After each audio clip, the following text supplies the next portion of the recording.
তো জসপ্রীত বুমরা এবং শিভাম দুবে ছাড়া কিন্তু আর কোনো পেস বোলার নেই। ইভেন তারা 4টা ওভার করে গিয়েছে। সো আগামী অন্তত 10টা ওভার শুধুমাত্র স্পিনাররাই বল করবেন। আগামী 10 ওভার স্পিনারদেরই বল করতে দেখবেন। হয়তো 7ম ওভারের খেলা কিন্তু শুরু হয়ে যাবে। 7ম ওভারটির খেলা প্রস্তুত। ব্যাটসম্যান ফকর জামান 11 বল থেকে 12টি রান করেছেন। ফকর জামান নিজেকে ঠিক ওইভাবে এখনও মেলে ধরতে পেরেছেন বলে আমার কাছে মনে হয় না। কুলদীপ যাদব এসে গেছেন, প্রথম বলটা করবেন। এবারে কিন্তু অফ স্টাম্পের বলটা ছোট করে শর্ট মিডিউটে ঘুরিয়ে দিয়ে দু ব্যাটসম্যান কিন্তু আরও একটি বারের জন্য প্রান্ত বদল করলেন। দেখুন, প্লেয়াররা যারা খেলে তারা জাস্ট অ্যাজ ইউজুয়াল একই টাইপের খেলে। শুধুমাত্র অভিষেক শর্মা যে ধরনের যে স্টাইলে খেলে থাকেন সেটা কিন্তু অসাধারণ। অভিষেক শর্মা উভয় দলের এই যে 22 জন প্লেয়ার, তার মধ্যে তিনি কিন্তু খুবই ব্যতিক্রম বলে ডিয়ার ব্রাদার্স অন্তত আমার কাছে মনে হচ্ছে। সো সবাইকে রিকোয়েস্ট করছি ডিয়ার ব্রাদার্স, দয়া করে সকলেই লাইক বাটনটা অবশ্যই প্রেস করে দেবেন। যাচ্ছেন ওভারে পরবর্তী বল। এবারে কিন্তু লেগ স্টাম্পের উপরে ছিল, ছোট করে শর্ট মিডিউটে ঘুরিয়ে দিয়ে দু ব্যাটসম্যান কিন্তু একটিবারের জন্য প্রান্ত বদল করলেন। আরও একটি রান যুক্ত হলো দুল স্কোরে। 47 বিনা উইকেটে এই মুহূর্তে কিন্তু পাকিস্তান। একই সাথে আমরা দেখতে পাচ্ছি 4,99,993 জন সাবস্ক্রাইব করেছেন। 5 লাখ সাবস্ক্রাইবার হয়ে যাচ্ছে। আই থিঙ্ক 500,000 হয়ে গেল। Yes dear brothers, 500,000 plus subscriber হয়ে গিয়েছে। আপনাদের সকলকে অনেক ধন্যবাদ জানাচ্ছি। Cricket news BD YouTube channel পরিবারের পক্ষ থেকে আমি আরজে রাসেল, অনেক ধন্যবাদ ভাই আপনাদের জন্য, সাপোর্ট করবার জন্য। সো এই মুহূর্তে আমরা দেখতে পাচ্ছি, আমরা লক্ষ্য করছি 48 রানে পৌঁছে গেছে পাকিস্তান। 7ম ওভারের খেলা কিন্তু এগিয়ে যাচ্ছে। কুলদীপ যাদব যাচ্ছেন ওভারে 4র্থ ওভার বলটি করবার জন্য। প্রস্তুত ব্যাটসম্যান শিহাবজাদা ফারহান।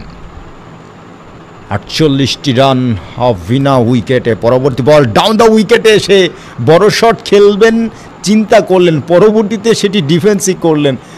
বাট মিডনে সেখানে ফিল্ডার ছিলেন, রান পাবেন না, ডট বল।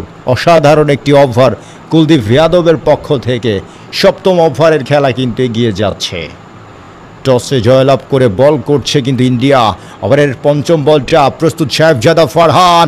এবারে কিন্তু লং অনের উপর দিয়ে তুলে মেরেছেন, কিন্তু সীমানার বাইরে যাবে কিনা। ও মাই গুডনেস, কিভাবে সম্ভব? এতটা দারুণ ফিল্ডিং করলেন, নিশ্চিত বাউন্ডারি বাঁচালেন। আই থিঙ্ক নিশ্চিত 2টো রান বাঁচিয়ে দিয়েছেন, কারণ এটা কিন্তু প্রায় বাউন্ডারি হয়ে যাচ্ছিল। কি দারুণ ফিল্ডিংটা করলেন। কে করলেন আমি একটু আপনাদেরকে জানাতে চাই। শিহাবজাদা ফারহান, তিনি কিন্তু বাউন্ডারি বঞ্চিত হলেন। রিয়েলি চমৎকার ফিল্ডিং। এবং এরই সাথে দেখতে পাচ্ছি অবশ্যই প্রথম 50টি রান পূর্ণ হলো পাকিস্তানের স্কোর বোর্ডে। 50 রান নট আউট বিনা উইকেটে পাকিস্তান। ওভারের শেষ বলটা লেগ স্টাম্পের বাইরে তুলে মেরেছেন, ছক্কা হতে পারে। এবং গ্যালারিতে এতটাই শর্ট পিচ টাইপের বল, ইচ্ছে মতো টাইম নিয়ে খেললেন শিহাবজাদা ফারহান। 56 বিনা উইকেটে পাকিস্তান 7 ওভারের খেলা শেষে। ও মাই গুডনেস, 56 বিনা উইকেটে 7 ওভারে। সো ডিয়ার ব্রাদার্স, আসসালামু আলাইকুম। দেখছেন cricket news BD YouTube channel. আমি আরজে রাসেল আছি আপনাদের সাথে যুক্ত হয়ে। 7 ওভারে 56। কি মনে হচ্ছে পাকিস্তান কি ভালো ব্যাট করছে? যেহেতু উইকেট হারায়নি, সো এটাকে একেবারে খারাপ বলা যায় না। তবে ওদের সেই অভিষেক শর্মার কথা বলতে হয়, একাই যেন সব পার্থক্য গড়ে দেয় অভিষেক শর্মার ব্যাটিংটা। 8ম ওভারের খেলা শুরু হয়ে যাবে। ফকর জামান রয়েছেন স্ট্রাইক প্রান্তে। ফকর জামান 13 বলে 14টি রান করেছেন, যেটা টি-20তে একেবারেই দৃষ্টিকটু লাগছে। যারা নতুন যুক্ত হচ্ছেন সবাইকে রিকোয়েস্ট করছি অবশ্যই চ্যানেলটি সাবস্ক্রাইব করে নেবেন, প্রিয় ভাই যারা আছেন আমাদের সাথে।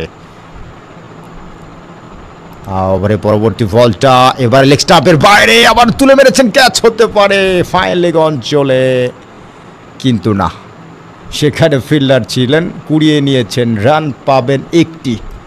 57 বিনা উইকেটে পাকিস্তান। আকসার প্যাটেলকে দেখতে পাচ্ছি, আকসার প্যাটেল যাচ্ছেন ওভারের পরবর্তী বলটা নিয়ে।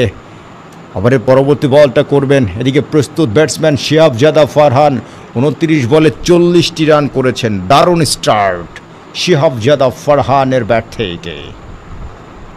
পরবর্তী বলটা অফ স্টাম্পের বাইরের ball, cover drive, misfielding, wide mid off অঞ্চল দিয়ে যাচ্ছে সীমানার দিকে, বাউন্ডারি হবে না। সেখানে কিন্তু রিঙ্কু সিং ছিলেন, রিঙ্কু সিং কুড়িয়ে ফেরত দিচ্ছেন। ততক্ষণে আজার ব্রাদার্স দেখতে পাচ্ছি আরও একটি, আই থিঙ্ক হ্যাঁ আরও একটি 2টো রান যুক্ত হলো, মাফ করবেন, আরও 2টো রান যুক্ত হলো। শিহাবজাদা ফারহান, এদিকে যাচ্ছেন আকসার প্যাটেল। পরবর্তী বল অফ স্টাম্পের একটুখানি বাইরে, ফিল্ডার ছিলেন সেখানে, কুড়িয়ে ফেরত দিবেন। ততক্ষণে 2 ব্যাটসম্যান অবশ্য একটি বারের জন্য 59 কোনো উইকেট, 59 বিনা উইকেটে পাকিস্তান। আকসার প্যাটেল আবার চতুর্থ নম্বর বল, এবারে তুলে মেরেছেন, ক্যাচ হতে পারে, ইয়েস, ও সীমানার বাইরে, লং অন অঞ্চল দিয়ে 1 বাউন্সে। শর্ট পিচ টাইপের বল ছিল, কিছুটা হাঁটু গেড়ে লং অনের উপর দিয়ে সীমানার বাইরে। দুর্দান্ত বাউন্ডারি শিহাবজাদার ব্যাট থেকে। এরই সাথে আমরা দেখতে পাচ্ছি 63 রানে পৌঁছে গেছে পাকিস্তান। আজকে পাকিস্তান কি একটু হলেও বেটার ক্রিকেট খেলছে, কিছুটা হলেও পজিটিভ মাইন্ড। আই থিঙ্ক শিহাবজাদার একেবারে সাবলীল ব্যাটিংটা কিন্তু ভীষণ ভীষণ এনজয়েবল একটি ব্যাপার। সো ডিয়ার ব্রাদার্স, আসসালামু আলাইকুম, সবাইকে রিকোয়েস্ট করছি লাইক বাটনটা প্রেস করে দিবেন। মিডল স্টাম্পের বল ছোট্ট করে মিডলে পুশ করে দিয়ে 2 ব্যাটসম্যান কিন্তু আরও একটি বারের জন্য প্রান্ত বদল করলেন। অসাধারণ একটি match. Bharat Pakistan Asia cup final 2025 এই মুহূর্তে কিন্তু এনজয় করছেন। আকসার প্যাটেল ওভারের শেষ বলটা করবেন, প্রস্তুত দ্য ব্যাটসম্যান ফাকুর জামান। 14 বল থেকে করেছেন 15টি রান। ওভারের পরবর্তী বল এবার অফ স্টাম্পের বেশ খানিকটা বাইরের বল, ওয়াইড হতে পারে, অনেকটা বাঁক নিয়ে বেরিয়ে যায়, বাট আম্পায়ার কিন্তু সেটাকে ওয়াইড কল করলেন না। এবং এরই সাথে দেখতে পাচ্ছি 8 ওভারে 64 বিনা উইকেটে পাকিস্তান। ঠিক 8 হচ্ছে এই মুহূর্তে কারেন্ট রান রেট। এই মুহূর্তে আমরা দেখতে পাচ্ছি 64 বিনা উইকেটে পাকিস্তান। 9ম ওভারের খেলা শুরু হয়ে যাবে। তবে আজকে ইন্ডিয়ান টিমে একজন পেসার কম আছে, হার্দিক পান্ডিয়া। তবে চাইলে ওরা কিন্তু আই থিঙ্ক ওদের আর্শদীপ সিং ছিল, এছাড়া রানা ছিল।